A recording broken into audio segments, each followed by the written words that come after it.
ለምሳሌ አንዲት ጠይቀኝ ታውቃለች ካሁን በፊት ይህች ጸሎት ተመሳሳይ ስለሆነ በጸለይ ቀን ማዳን ትጣለኛለች፣ ጓደኛዬ ይጣላኛል፣ ከቤተሰቦች ጋር እኮራረፋለሁ፣ ማታ ስተኛ ቅልጅርጅር በዛ በጣም ነው በቃ የሚያቃጀኝ፣ እንቅልፍ ይነሳኛል፣ ሲረገጥቀኝ ነው ያለው።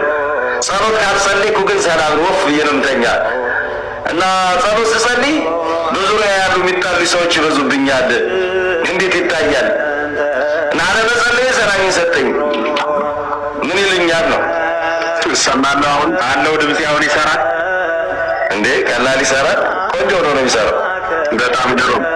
አሁን ከተነሳው ጥያቄ አንፃር እንደዚህ አይነት ይሄ እኮ እንደውም ለመጸለይ ያበረታታል። በነገራችን ላይ ጸሎታችን መስራቱን ነው የሚያረጋግጠው። አንዳንድ መድኃኒት ተመልክታችሁ ከሆነ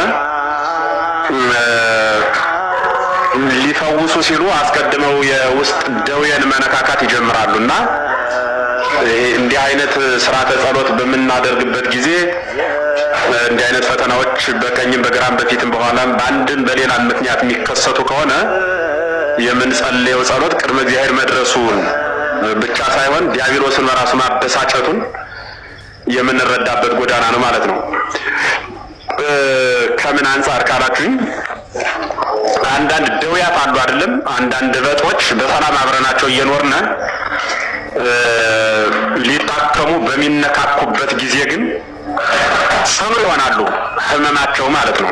ሊድን ሲል ዶክተሩ ሲነካካቸው ወይም ደግሞ የማከሚያ ማቴሪያሎች በሚነኳቸው ጊዜ እጅጉን ጥልቅ የሆነ የህመም ስሜት ይመጣል ማለት ነው። ስለሆነም ተዳፍኖ የነበረው አጋንንት ስመ እግዚአብሔር ስንጠራበት መርበድበድ ይጀምራል። ለዚህ ነው አጋንንት ልክ አይነ ስውር በትር እያንቋቋ ሲሄድ እባብ ቢያገኘው ባለፈ አንድ ዩቲዩብ ላይ ማነው ኢንተርቪው ላይም ሰርች አለው ተናግሬያለሁ ይመስለኛል።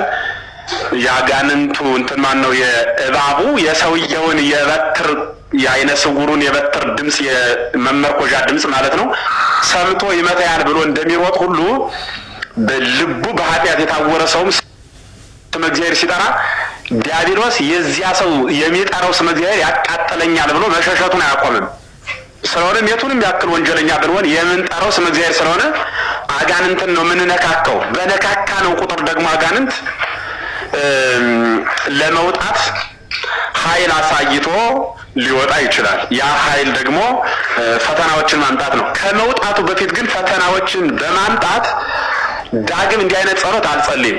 ምክንያቱም ሳልጸልይ በሰላም የምኖረው ሰው ጸሎት በጀመርኩበት ቀን ልክ እንደዚህ አለችኝ፣ ገሌ እንዲህ አለኝ፣ መኪና እንዲህ ገጠመኝ፣ ሰዎች እንዲህ ፈተና ሆኑብኝ ብለን ከዚያ ጸሎት ተማረን ተሳቀን ዳግም አንገናኝም ብለን ተስፋ ቆርጠን እንድንወጣ ለማድረግ አጋንንት የሚችለውን ያክል ሁሉ ይሰራል ማለት ነው። ስለሆነም መጾም መጸለይ ስንጀምር አጋንንት በጣም ፈተናዎች ይደራረቡብኛል። ለምሳሌ አንዲት ጠይቀኝ ታውቃለች ካሁን በፊት ይህች ጸሎት ተመሳሳይ ስለሆነ በጸለይ ቀን ማዳን ትጣለኛለች፣ ጓደኛዬ ይጣላኛል፣ ከቤተሰቦች ጋር እኮራረፋለሁ።